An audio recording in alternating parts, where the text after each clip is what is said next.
কেউফালে গুজৰি গুমৰি আহিলে বান উটুৱাই নিলেহি গাঁওখন সুখৰে ঘৰখন পলকতে উটি গৈ গোহালিৰে গৰুহাল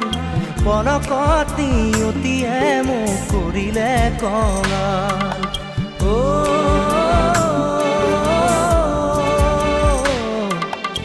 উটুৱাই নিলেহি গাঁওখন সুখৰে ঘৰ